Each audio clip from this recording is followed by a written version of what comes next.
आपने थंबनेल में देख लिया होगा, मैं आज बताने वाला हूँ 4 नियम और 4 ऐसे टॉपिक। अगर आपको तैयार है ना तो अच्छा परसेंटेज इंक्रीज करोगे इंग्लिश में। घबराने की जरूरत आपको नहीं भाई, मेरे नियमों को आप पालन कर लेते ना तो अच्छा परसेंटेज आप भी इंक्रीज करोगे। भाई 4 टॉपिक तैयार होना चाहिए आपको और 4 नियम आपको पता होना चाहिए। वो कौन नियम है, क्या मैंने किया था अच्छा परसेंटेज इंक्रीज किया, क्या आप करना है। तो भाई क्या है, देखिए सबसे पहले टॉपिक कौन तैयार होना चाहिए मैं बताना चाहूंगा दोस्तों। आंशिक पैसेज, आंशिक पैसेज को कोई आपको पढ़ा नहीं पाएगा, ये केवल आपको स्वयं वहां पर देखना ये स्वयं दोस्तों आपको वहां पर देखना होगा।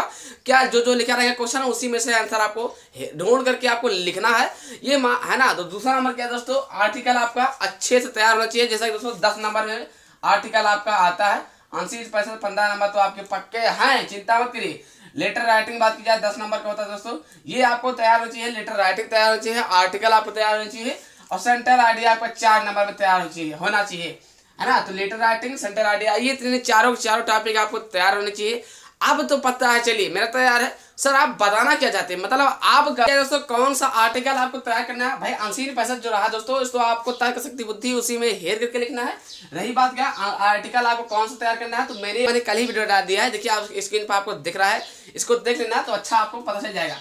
आर्टिकल अगर आपको तैयार ही करना है तो रीजनिंग प्राइस पर तैयार करना, ठीक दोस्तों, जैसा कि ये बहुत ही इंपॉर्टेंट है, ठीक है ना, इस पर तय करना है। बात किया दोस्तों राइटिंग पर, बात किया दोस्तों दूसरा नंबर क्या है, लेटर राइटिंग अगर आपको तैयार करना है ना तो डिस्ट्रिक्ट मजिस्ट्रेट पर तैयार कर लेना है और प्रिंसिपल रिक्वेस्टिंग पर एक क्वेश्चन जरूर तय कर लेना, प्रिंसिपल रिक्वेस्टिंग पर, डिस्ट्रिक्ट मजिस्ट्रेट पर, है ना। और न्यूज पेपर अगर आपको याद हो रहा है तब याद करिए, तीनों याद कर लेना।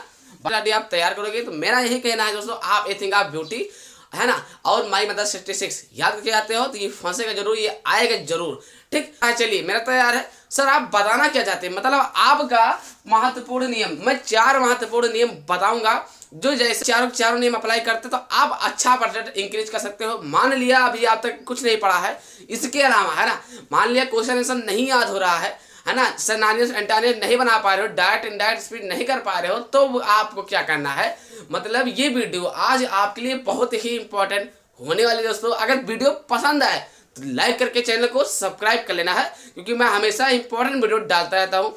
तो बात की जाए दोस्तों 4 नियम, ठीक, तो बात किया जैसे 4 ऐसे महत्वपूर्ण नियम जो आपको अप्लाई करके देख लेना है अगर आपको नहीं कुछ आता है तो। जैसे माना मैंने इतना लिख लिया, इतना लिखने के बाद नहीं आ रहा कुछ, तब हम क्या करें, गाली वहीं पर फंसी, है ना। तो वहां पर इस बातों को ध्यान जरूर में रखना। भाई पहला नियम क्या है, जैसे मान लिया क्वेश्चन, कोई भी क्वेश्चन लिखा है, ठीक, कोई भी क्वेश्चन आपको लिखा है, इतना तो पढ़े ही होंगे, है ना, जो आप पढ़े हैं और वो क्वेश्चन नहीं आ रहा है, दूसरा आ गया तो वही लिख देना। कहने का मतलब ये दोस्तों जो आप पढ़े हैं ना, है ना, जैसे मान लिया जो क्वेश्चन आपने पढ़ा, जैसे मान लिया क्या लिख दिया, इंग्लिश राम इज गो, कुछ जैसे मान लिया क्वेश्चन आपने ये पढ़ कर गए, ठीक, English Ram is go to, कुछ भी मान लिया, ये क्वेश्चन नहीं आया, दूसरा आ गया, तो जो क्वेश्चन आप पढ़े हैं ना उसी क्वेश्चन को उसी में लिख देना, केवल आगे का बदल देना और पीछे का बदल देना, बीच में वही करना है दोस्त।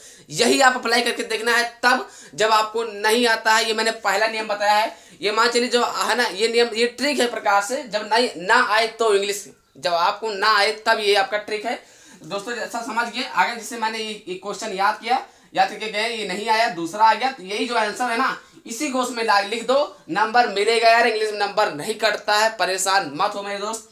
अब बात करते हैं कि दूसरा नियम क्या है। सर 4 नियम आपने बोला है दोस्तों, दूसरा नियम क्या है, आपको कोई भी क्वेश्चन छोड़ करके नहीं आना है।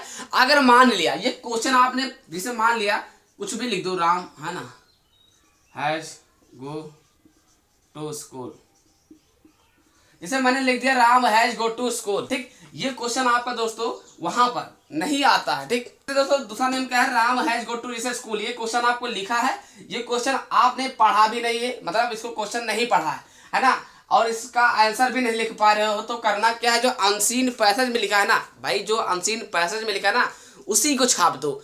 लेकिन ये कब करना मेरे दोस्त, जब आपको ना आए तो। मैं पहले ही बोल रहा हूँ, हाथ जोड़ करके, जब आपको ना आए तब ये करना है, ये अप्लाई करना है। जैसे क्वेश्चन आपका लिखा है दोस्तों, नहीं आ रहा है, नहीं भी पढ़ा है, जिसे बोलते हैं, आप लोग सुना होगा, बहुत लोग क्या बोलते हैं, अलग से क्वेश्चन आ गया था, तो उसका एक ही नियम होता है, जो अनसीन पैसेज में लिखा रहता है उसको छाप दो। केवल करना क्या है, राम हैज, है ना, आगे लिख दो, गो टू पीछे लिख दो, बीच में मतलब काफी लंबा क्वेश्चन बना दो जितने वर्ड में हो। ये सब कब करना है, जब आपके पास कोई चारा ना बचे। ठीक, तो दोस्तों जैसा समझ गए होंगे दोस्तों, तीसरा नंबर क्या है, तीसरा नंबर आपको करना क्या है ना, कापी भर देनी है, मतलब कापी छोड़ करके नहीं आनी है। मतलब आपको करना ऐसा है, मतलब पता न चले, मतलब हर क्वेश्चन ऐसा अच्छे से डालना है। जैसा दोस्तों आपने पेपर दिया ही होगा हिंदी का, बायोलॉजी का, मैथ का, तो आप लोग को तो अंदाजा आंकड़ा तो लग ही गया होगा किस तरीके से लिखा जाता है यार। तो मेरा कहना यही दोस्तों, जब आपको ना आए तब ये चारों के चारों नियम अप्लाई करना है। बाकी आप ये चारों टॉपिक तैयार किए जाइए, अच्छा परसेंटेज इंक्रीज करोगे दोस्तों, कोई आपको डरने की बात नहीं इंग्लिश में। ठीक, तो बात तीसरा नंबर क्या दोस्तों, तीसरा नंबर क्या था, आपको कापी छोड़ करके नहीं आना है। तीसरा वाला कुछ भी नहीं है तो आंसर पैसे से लिखना स्टार्ट कर दो। बात क्या है दोस्तों, चौथा नंबर क्या। ठीक, अब चौथा नंबर आपको क्या करना है दोस्तों, जो हिंदी को इंग्लिश में लिखा रहता है ना, उसको कहाँ, जैसे मान लिया आपने देखा होगा ट्रांसलेट 5 नंबर का होता है, भाई आपने देखा होगा इंग्लिश में एक ट्रांसलेट दिया था पेपर में, 5 नंबर का होता है। मान लिया हिंदी लिखा है ट्रांसलेट वाला, उसको इंग्लिश में करना है, हिंदी टू इंग्लिश। तो अब आपको किस तरीके से इंग्लिश में करोगे, मतलब आपको हिंदी से इंग्लिश बनाना नहीं आता है, तब आप क्या करोगे, उसको छोड़ करके नहीं आना है। उसका नंबर हर बच्चे को मिलता है। उसको करना क्या है, जो अनसीन पैसेज में लिखा है, जो आंसर आपको आता है ऑलरेडी, है ना, जो भी आता है उसको वहां पर आप लिख जरूर देना है। मतलब आगे कुछ ऐसे लिखा है ना, राम बाजार गए थे, उनके स्कूल में आने से पहले, है ना, लंच हो गया, जो भी लिखा है दोस्तों। तो इस तरीके से आपको करना है। ये तो अगर आपको आ रहा है अच्छे से तो राम गो टू से पूरा अच्छे से लिखो, नहीं आ रहा है तो अनसीन पैसेज जो क्वेश्चन लिखा रहता है ना, उसको आप छाप दो। ये चारा कब करना है, मैं बार बार बोलूँ, ये आपको कब काम करना है, जब आपको ना आए। ठीक, तो दोस्तों ये चारों के चारा नियम बता दिया। पहला नियम क्या है, जैसे है ना समझ गए, तीसरा नियम क्या है दोस्तों, चौथा नियम, सारों के चारों नियम आपको बता दिया, समझ गए होंगे। बस इसी बात पर मेरा टॉपिक था कि जब आपको ना आए तो आपको ये चार के चारों नियम लगा दोगे ना, तो अच्छा परसेंटेज इंक्रीज करोगे दोस्तों, है ना। और चारों टॉपिक बता, अगर आप पहले तो करना क्या दोस्तों, आपको चारों के चारों टॉपिक तैयार करके जाना, अच्छे से रिवाइज करते रहिए, कोई बात नहीं है, रिवाइज करते रहिए। और कल मैं फिजिक्स की वीडियो बना दूंगा, अच्छा इंपॉर्टेंट क्वेश्चन, जितने इंपॉर्टेंट क्वेश्चन सब बता दूंगा। तो आशा करते हैं आप लोग वीडियो देख करके समझ गए हैं तो प्लीज लाइक करिए, लाइक करके सब्सक्राइब कर दीजिए, क्योंकि मैं हमेशा इंपॉर्टेंट वीडियो डालता रहता हूँ। कल मिलते हैं शाम 6 बजे, तब तक के लिए जय हिंद दोस्तों।